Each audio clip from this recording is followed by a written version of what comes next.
കിച്ചുവിന് പരിധികൾ ഉള്ളതുകൊണ്ടാണ് ഒന്നും മിണ്ടാതിരിക്കുന്നത് എന്ന് കരുതി എന്തുമാകാമെന്ന് കരുതരുത്.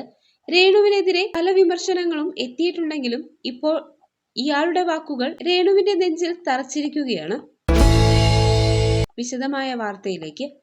ശ്രുതിയുടെ മരണശേഷം ഇടയ്ക്കിടയ്ക്ക് രേണുവിനെതിരെ കടുത്ത സൈബർ ആക്രമണങ്ങളാണ് ഉണ്ടാവാറുള്ളത്. രേണു പങ്കിടുന്ന റീൽ വീഡിയോകൾക്കും ഫോട്ടോഷൂട്ടുകൾക്കും എതിരെയാണ് വിമർശനങ്ങൾ വരുന്നത്. ഇതിനോടകം നിരവധി ഷോർട്സ് ഫിലിമുകളിലും മ്യൂസിക് വീഡിയോകളിലും രേണു അഭിനയിച്ചു കഴിഞ്ഞു.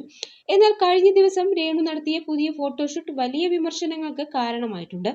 പീച്ച് നിറത്തിലുള്ള സ്കേർട്ടും ഗോൾഡൻ ബ്രൊക്കേഡിലുള്ള ബ്ലൗസും അണിഞ്ഞ ഗ്ലാമറസ് ആയാണ് രേണു പുതിയ ഫോട്ടോഷൂട്ട് പ്രത്യക്ഷപ്പെട്ടത്. സെലിബ്രിറ്റി ഫോട്ടോഗ്രാഫറായ AD ജോണാണ് ഈ വിഷു സ്പെഷ്യൽ ചിത്രങ്ങൾ പകർത്തിയിരിക്കുന്നത്. ശക്തിയായ സ്ത്രീയുടെ അടയാളം ആറ്റിറ്റ്യൂഡ് അല്ല, നിലപാടാണെന്ന് പറഞ്ഞ ചിത്രങ്ങൾ സോഷ്യൽ മീഡിയയിൽ പങ്കുവച്ചിരിക്കുന്നത്. ഫോട്ടോ പ്രത്യക്ഷപ്പെട്ടതോടെ രേണുവിനെ വിമർശിക്കുന്നവരുടെയും പരിഹസിക്കുന്നവരുടെയും കമന്റുകൾ ചിത്രങ്ങൾക്ക് താഴെ വന്നിട്ടുണ്ട്.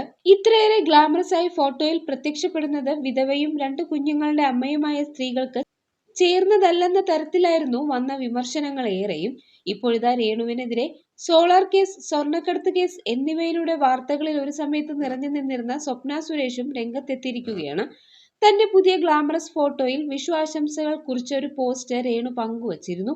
ആ പോസ്റ്റ് ഷെയർ ചെയ്തുകൊണ്ടാണ് സ്വപ്ന സുരേഷിന്റെ കുറിപ്പ്. വിധവയായ ഒരേ ഒരു സ്ത്രീ രേണു മാത്രമല്ലെന്നും ദയവായി തങ്ങളുടെ സംസ്കാരത്തെ ബഹുമാനിക്കൂ എന്നുമാണ് സ്വപ്ന സുരേഷ് കുറിച്ചത്. ഇതാണോ 2025-ലെ പുതിയ വിഷു? ദയവായി ഞങ്ങളുടെ സംസ്കാരത്തെ ബഹുമാനിക്കണമെന്ന് അഭ്യർത്ഥിക്കുന്നു. ആൺകുട്ടികൾ അങ്ങനെ പറയുന്നു. എന്റെ പൊക്കൾ കാണിച്ചാൽ അമ്മ എന്നെ കൊല്ലുമെന്ന്. കഷ്ടം. ദയവായി മറ്റു ചില ബദലുകൾ കണ്ടെത്തൂ. വിധവയോ വിവാഹമോചിതയോ ആയ ഒരേ ഒരു സ്ത്രീ നിങ്ങൾ മാത്രമല്ല. നിങ്ങളുടെ മണ്ടത്തരം വിൽക്കരുത്. ഭഗവാൻ കൃഷ്ണനെ വിചിത്രമായ ചില സൃഷ്ടികൾ കൊണ്ട് മാറ്റിസ്ഥാപിക്കാൻ കഴിയില്ലെന്നുമാണ് സ്വപ്ന സുരേഷ് ഫേസ്ബുക്കിൽ കുറിച്ചത്. മറ്റു ചിലർ കമന്റുകളുമായി രംഗത്തെത്തിയിട്ടുണ്ട്.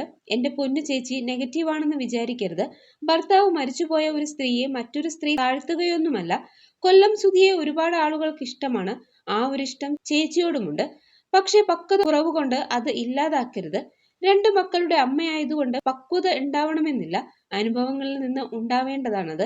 ഒന്നുമില്ലല്ലോ, 2 ആൺമക്കളല്ലേ വളർന്നു വരുന്നത്. നാളെ അവർ തള്ളിപ്പറയുന്ന ഒരു അവസ്ഥ ഉണ്ടാകരുത്. പിന്നെ ചെയ്തതും ചെയ്യുന്നതും കൈ വെറുതെയാകും എന്നാണ് ഒരു കമന്റ്. ഇതിപ്പോ ഉടുക്കാൻ മറന്നുപോയതാണോ അതോ ഉടുത്തത് അഴിഞ്ഞു പോയതാണോ? ഇനിയിപ്പോ ഉടുക്കാൻ ഇഷ്ടം ഇല്ലാഞ്ഞിട്ടാണോ?